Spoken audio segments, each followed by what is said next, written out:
All right. Well, thank you, everybody. It's been just over a week since we learned about this novel strain of the flu virus that's now affecting people in at least 11 countries, or at least 11 of our states, as well as 11 other countries. And throughout this process, my top priority has been the health and the safety of the American people. And to that end, we've closely monitored the situation. I am extraordinarily proud of the work that's been done by the Department of Health and Human Services, as well as the Department of Homeland Security and the CDC. We've got Dr.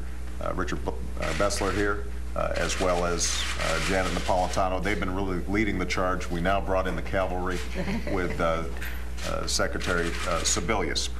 We're obviously focused on what needs to be done immediately, identifying and mitigating cases of H1N1 in the United States, pre-positioning antiviral treatments for those who are infected, making sure that they are distributed appropriately around the country, providing clear guidance as well as the best science to our state and local officials as they move forward, and speaking clearly to the American people, as I did the evening of the news conference, about the mitigation steps that they personally can take.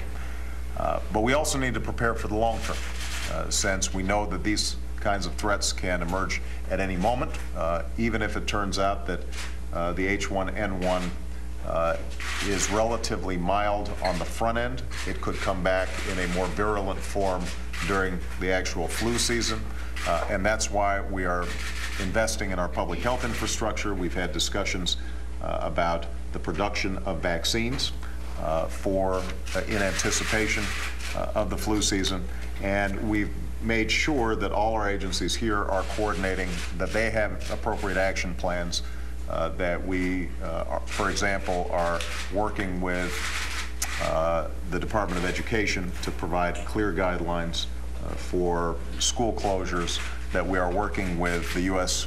Chamber of Commerce, for example, to ensure that businesses are supportive of their hourly workers who need to stay home but may be worried about losing their jobs because they don't have sick leave, making sure that they are cooperating in what is going to be an overarching effort.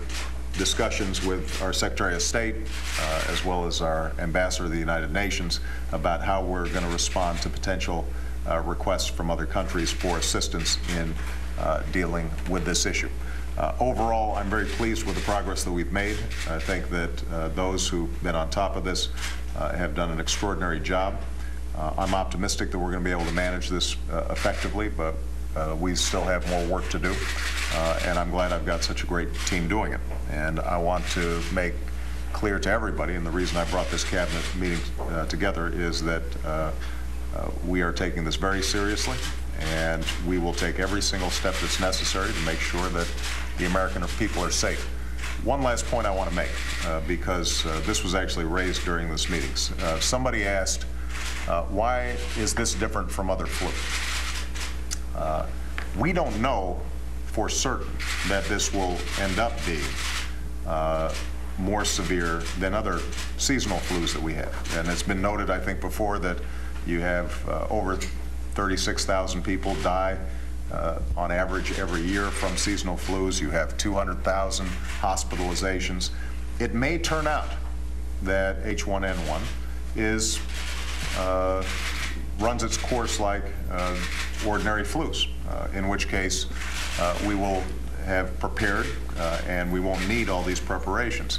The reason that people are concerned is, the scientists are concerned, is this is a new strain. And so what happens is that Americans and people around the world have not built up immunity in the same way that they've built up immunity to the seasonal flus that we're accustomed to.